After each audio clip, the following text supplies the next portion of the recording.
Worldwide movement, peace, love, respect. Big King Sadiq hollering at you one more again. Man, thank you all. I love you all.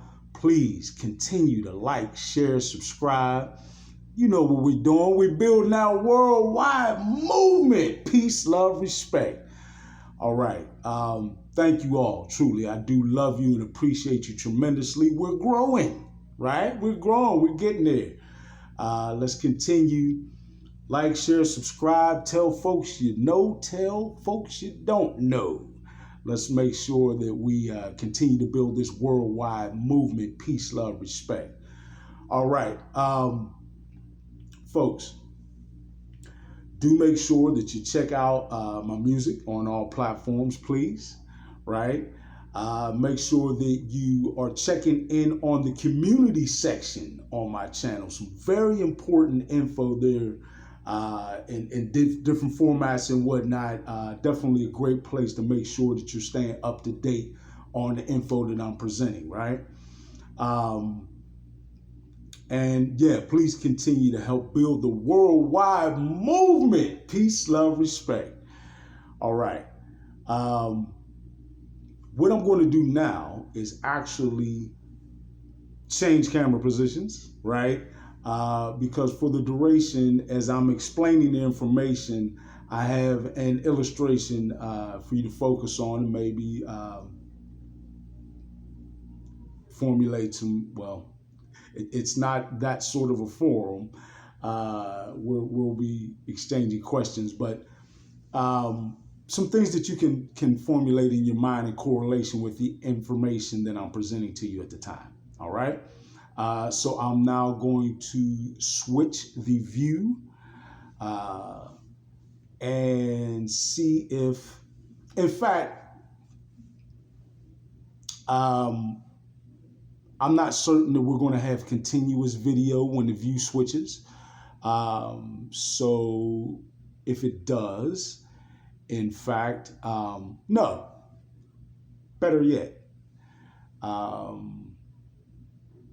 I can change the camera around, and I want you just to focus on this visual that I'm giving you again as I present this information to you. All right, so this is part 2 in the 10-part series, What We Are. Very important indeed. All right, so we're going to change viewpoint, and for continuity purposes, I'm not going to just switch the view because that would stop the recording. I'm going to change the camera perspective and hope that I'm getting a great viewpoint for this illustration as I present the information.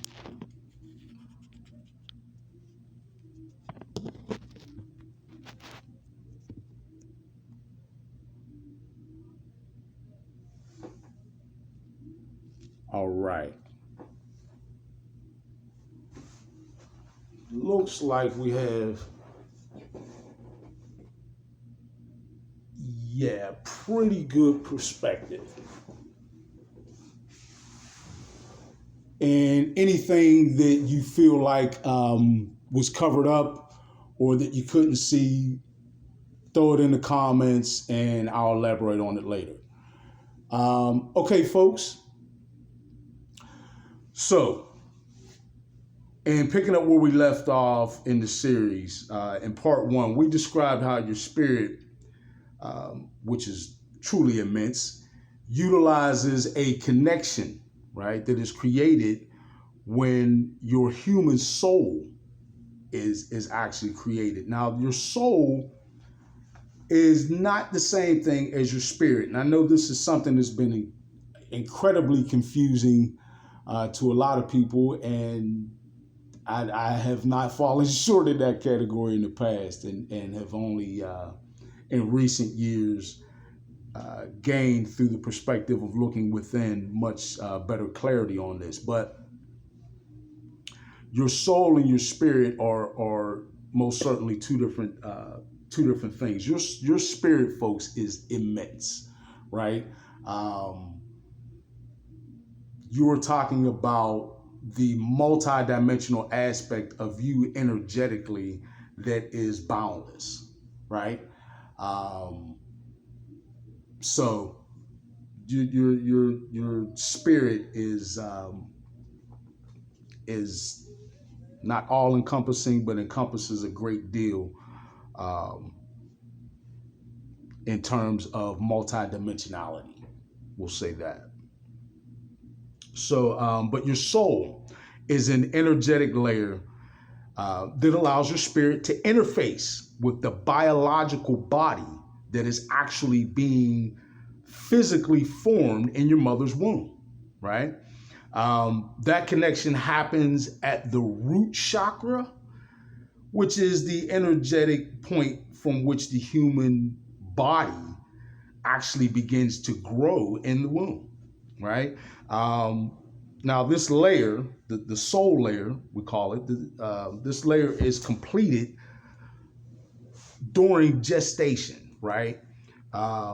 So, as it is actually formed, as the parents' two energetic patterns are integrated, right?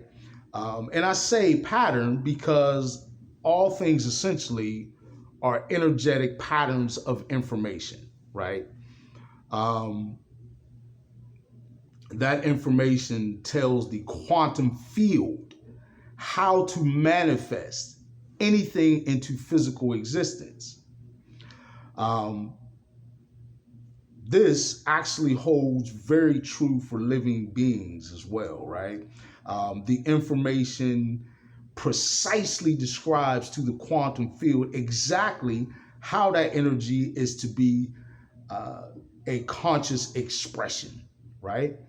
So in the womb, a baby already has a soul serving as a spiritual connection and as a defined consciousness, right? Um, and this is very important to sort of visualize, right? We're visualizing our own, not just our birth. Well, we're going backward, or rather, we're dealing with the formation period before your physical birth into the world. And we're really trying to visualize what it is exactly that is being formed when you are creating a baby, right? When you're procreating and another human being is formed. Now that we briefly, folks, again, with this information, this is stuff that we can elaborate on, for extended periods of time. But we're sort of capsulating this down into a video that you can absorb and at least glean enough from that you can do your own research, right? Remember, never take anything I say or anyone else says as just something you should accept, right? You should always do free and independent research to back up, verify, or discern any information. All right. So far, what we are, right? We are a combination of energy and consciousness formed by a pattern of information intricately describing the quantum field, right? As to what our 3D, 4D physical expression is to be in this dimension, right? Thus, we are born as a 3D, 4D human being with aspects both energetic and conscious that are multidimensional, all right? Now, to better understand that, let's try and just get a better grasp of some of the terms and concepts that I'm using to describe the process of a human coming to being on this planet, right?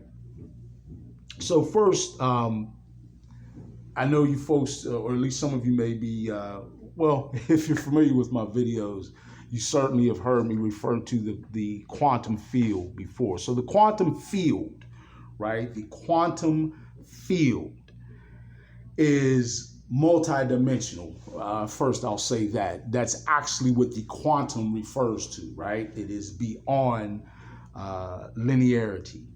And linearity is another way of referring to our 3D, 4D reality, right? So when you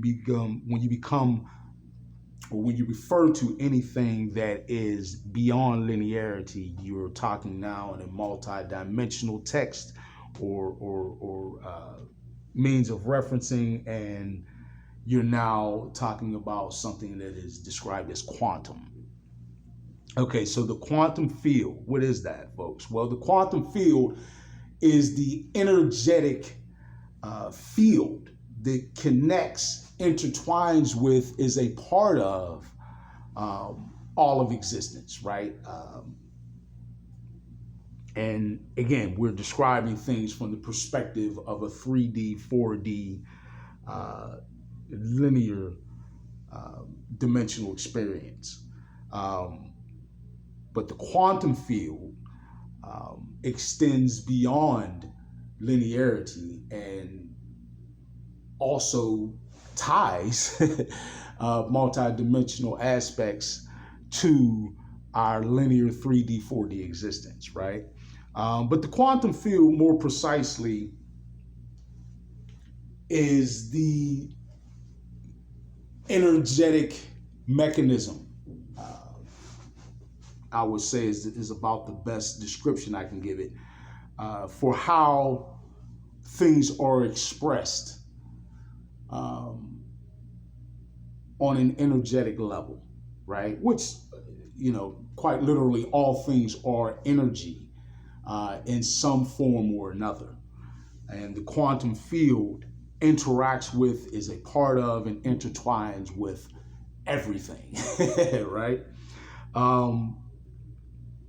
Next, I think we do need to talk a little bit about, at least briefly, what kind of energy precisely are we referring to when we're describing a human, and what a human is and how we come into being. That energy is identified as electromagnetic energy, right? We are electromagnetic beings, folks, right? So then, understanding that, let's understand that the chakra system is an energetic system. That it is our energetic system that exists even before we are actually formed in the womb, right? In fact, the physical body that is being formed in the womb is a physical expression of your energetic body, right? And the chakra system identifies for us points in the human energetic system that we can identify as different vortexes, right? Which are pools of energy in our energetic body, right? Now, just a quick side note, and I'll try not to be too lengthy in this. The chakra system corresponds with a greater sort of definition of what we are in terms of our energetic body, and that is the auric system, or you've all commonly heard of your aura referred to, right? So the auric system comes into play, understanding that your aura is actually multi-layered, right? You have, in fact, several different auric bodies, right? And each of those auric bodies corresponds with a chakra, right? And to tie that back into physical terms in our physical body, since we're describing that as well, your chakras and your auric bodies are tied to actual organs and bodily systems, right? So each of your chakras represents the vortex for that particular auric body, and that pool of energy directly corresponds to, intertwines with, and interacts with your organs and your different bodily systems, like the endocrine system or the limbic system, for example. All right. So understanding that is pretty important to have a sort of a picture. And I'll probably go into that in perhaps the next series. I'm going to start talking about the auric bodies and how they intertwine and connect with the different systems in the human body, and how your chakras play a key role in you tuning the different organs or physical bodily systems to be in balance with the auric body. And when your auric body, when your physical body is in tune with your auric body or the corresponding auric body to that particular system, it is in balance, and you are able to achieve optimum,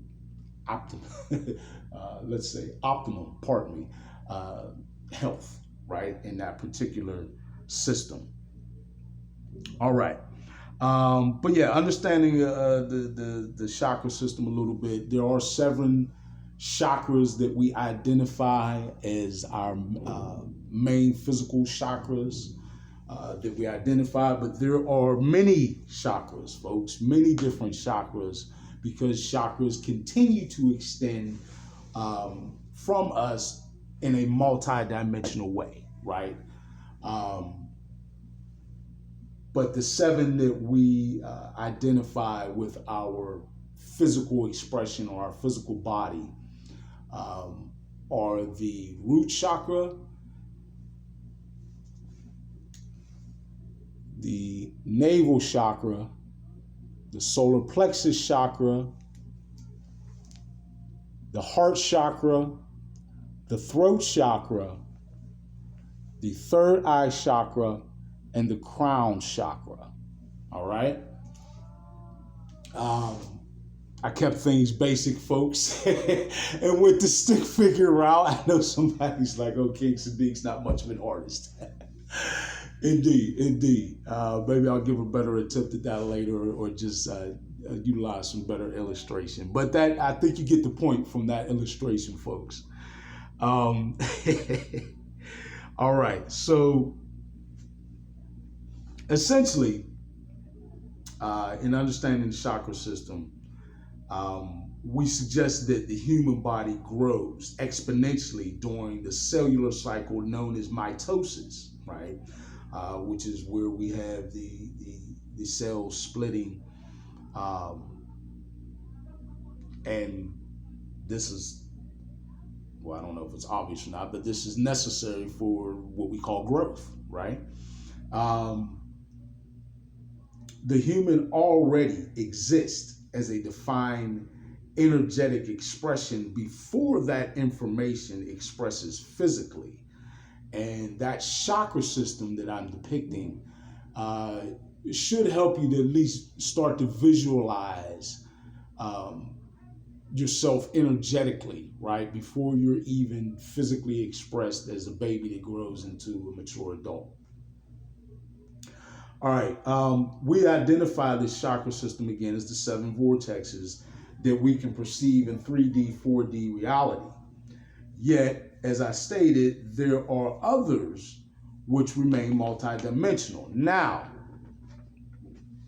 I do want to say, folks, that there is another chakra that is formed when your physical body comes in contact with the planet, or Great Gaia, right? Great Gaia is the spiritual or energetic aspect of this planet, right? When you connect, typically we talk about that connection, you get barefoot, get onto the grass, not the pavement, folks, even though, that energy does pass through all of that. But to get a clean, pure, uninterrupted connection with the surface of the planet, we suggest that you be barefooting on the grass or sand or what have you, right? Depending on where you're at. But that you actually are placing foot on the planet. When you do that, there is a connection formed. And that connection is incredibly powerful, right? We're always receiving energy from the planet. And so that connection is in itself its own chakra, right? We don't count that amongst the 7 chakra that we identify specifically with our physical body. But when you are connected to the planet, there is some people even refer this, I've heard it referred to as a super chakra, right? However you want to refer to it is up to you, but please do be sure and research that as well. All right, folks, we have covered a pretty good deal of information. I'm hoping that this is beginning to give you sort of a mental illustration, or to follow with my illustration, a picture in your mind of exactly what a human being is, both energetically, and physically, and as consciousness, right? I know in other videos you certainly have heard me state that, we're not just what we perceive as our physical body, but we are certainly consciousness, right? And we are certainly energy, right? Or our multi-dimensional energetic self, which is our soul layer that connects us to our true self, right? Our truly immense self, which is our spirit, right? And your spirit, even touching back in the first video, your spirit is in fact not a microcosm. Your spirit is a fractal, right?